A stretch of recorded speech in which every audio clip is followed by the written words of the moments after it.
Okay, folks, so what is going on here? This is a weather radar from the National Weather Service. Right now it's 11:45 out here in southern Nevada, and I've been watching this weather radar of Milton hitting Florida right now, okay? But what's going on here? I mean, seriously, what is that? What is going on there? I mean, most of us already know what's going on, but for what purpose? I mean, to those of y'all out there that still don't believe that they can modify and manipulate our weather patterns and influence our atmosphere and our weather, hello? This is not just some weird anomaly happening on the weather radar tracker. Excuse me, I can't talk right now because it's just overwhelming for me that there are still so many people that want to be ignorant to the fact that they can absolutely manipulate and influence weather patterns. And I hesitate to use the word control. I believe that they don't necessarily have control. They have the illusion that they might think in their heads that they have control in their attempts to control it. But ultimately, all that they're doing is manipulating and altering the atmosphere using radio waves and radio frequencies, using lasers, using all kinds of devices it means that can influence and most definitely direct the direction and the outcome. But really what's happening is they're poking Mother Nature. They're poking the natural atmospheric flow and the natural order of things. And the natural order of things is responding in kind, not so kindness, but you get the phrase, right? When something responds in kind, it means that it's giving back what it's getting. Mother Nature is kicking back what they're doing. And all of us down here at ground level are ultimately the ones that are the casualties. And they don't care about the people at ground level. We live at ground zero every day, okay? Whether it's out here in the east and the southeast, where they're having to deal with these catastrophic and devastating life-changing events that are occurring that the media is glorifying, or these people here that are being beamed with unnatural amounts of frequencies to influence the weather patterns around them, or even out here in the southwest where we're at in Nevada. We're down in here in southern Nevada, and they got us under a heat dome, an extended excessive heat warning day after day after day, where it does not cool down at night. We have been triple digits for months on end. And I'm telling you, that's starting to wear on me. It really is. I can't stay hydrated.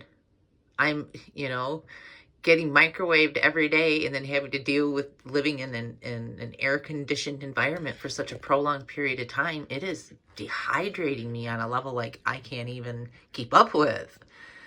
So weather warfare is real.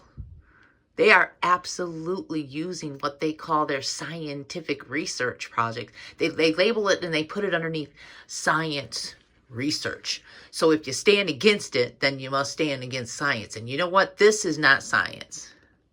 Okay? When you go in your laboratories and you go out into remote areas and perform your science experiments, I don't have too much of a problem with that. But when you're over here doing it in heavily populated areas where people have to live and breathe and survive, I'm sorry, that's a crime. This is criminal, what is going on right now with our weather. We live at ground zero every day, folks.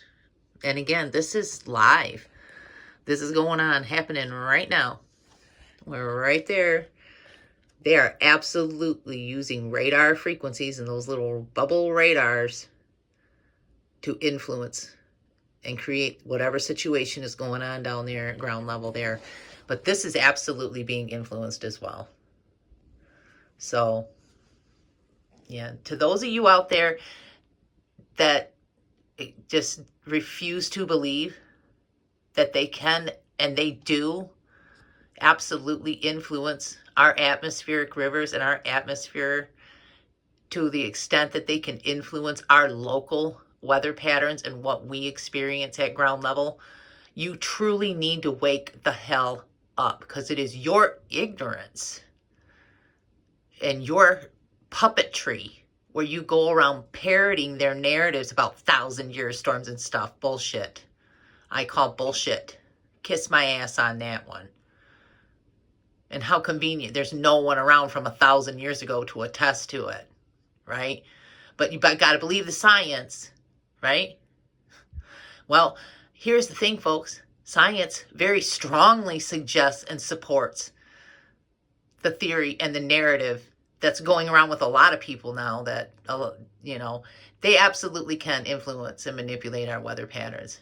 And there are more of us that believe that now than there are of you ignorant tools. So all you ignorant tools better get off that little puppet train where you're parroting these climate scientists and these climateers who are completely disregarding all of us that live at ground zero for their science projects.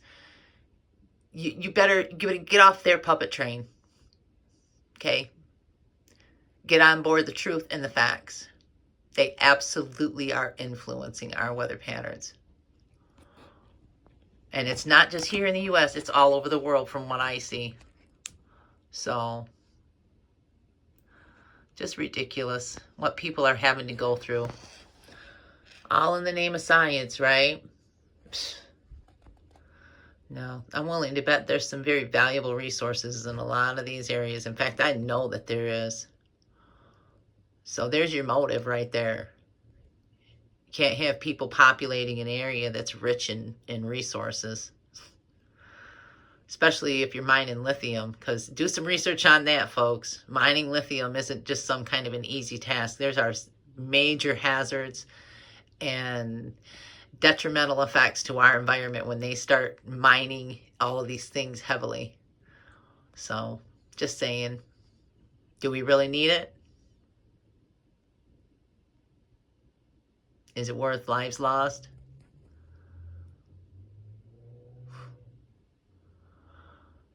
Anyway, stay tuned. Thanks for watching. There's more to come.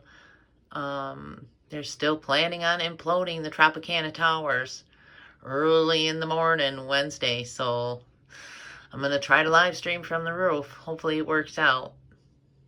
Stay safe and mindful, folks. Know that I appreciate you and that you matter very much to me.